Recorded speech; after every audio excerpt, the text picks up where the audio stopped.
if you go to the lake region, the beaches along Lake Victoria, there's what we call sex for fish. A lot of women, sex for fish. Very sad story.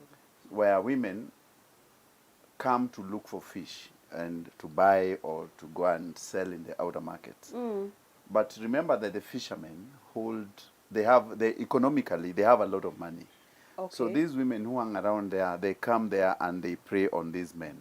So there's something which in Sindo, when you go to Homabay, there's a small town known as Sindo, that women do not fear sharing husbands. You can be married to this one today, but akikosa pesa, the next day you move to another one.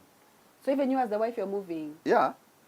Oh, okay, because when I heard that story, I thought it was a thing of the women from outside of the marriage are like, yo, I'll take your husband if I want, what I do. But it's the same thing. Even if women were in marriage, so they're just all free. Yeah, all free. They're all free. It's men who now you decide, yes, to be stolen. You think, today I want to be here. You're fine. You want to be stolen? Yeah, you want to be stolen. Yeah. Melvin, what do you think about that story? I think it's just the, levels of poverty. Poverty makes you vulnerable. And it's I will a poverty treat you, situation. Yeah, and I will treat you, and I will, and you see as a man, I see you from there. Yeah. I know what you're about. Okay, so it's me. You've profiled me. I'm your target for fish. Okay, I will treat you the way you come to me. So it's fish you want. You want to use me. Yeah. Then there has to be an incentive. But and the incentive is sex. But as a married man, your vows don't mean anything. Loyalty doesn't mean Most anything. of these guys in the village have monogamy. not been gone to vows, whatnot. It's a come we stay situation. And that's why you find also there's a lot of HIV prevalence along the shows. Because people are not getting married? Or they're just everyone for everyone? I would say it's an official polygamy. It's just a big party going on. What? Dr. C, tell us. I think this is a very, very, very sad and unfortunate situation. Yeah. It is not the kind of gigolo thing, that, men will say, even me, I want to be used, the kind that happens in Venice or something like that. This is a very sad story, even as we talk about it. You can imagine a woman with children at home. They are waiting for their mommy, and their mommy is supposed to be taking something, or the papa is supposed to be taking something. And the best thing is, by the time somebody is giving themselves up for sex, for whatever purpose. Yes. Most ordinary, normal people I know, they would not do it. They are really being pushed to poverty. Yeah. And as a country, like a place like this exists, we really need to look back.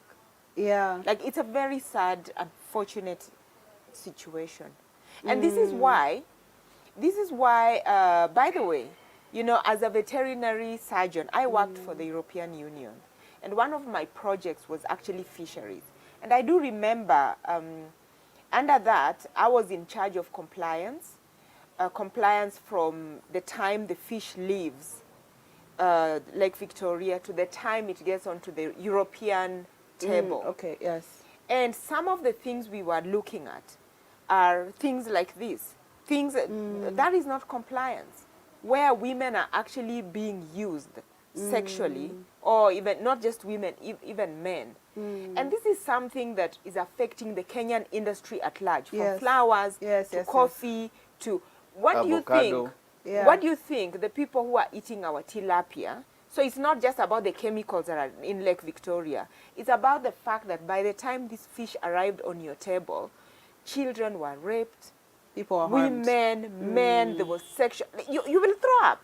Yeah. Imagine you're going to throw up. So really, as a country, we need to rethink how we are running our affairs. And I think what was shocking for me about that story was when you look at the comments, everyone's like, hey, where is that? I wanted to go there, blah, blah, blah. And I'm just like, what happened to also our respect, kind of what you're touching on, our respect for the family structure? It's like, that doesn't matter anymore. Because when you're here exchanging wives and husbands, there are kids involved in this. So what happened? What's happening in Kenya? I know in the West, the family structure is it even in existence? But I feel like we're popularizing breaking up of families like it's a joke. Melissa, you know, people talk carelessly about the West. Okay. How we think it's just a free fall. Yeah. You will really be shocked. Much as the family unit is small, families are really They're still respected. there. It's not what we actually really think.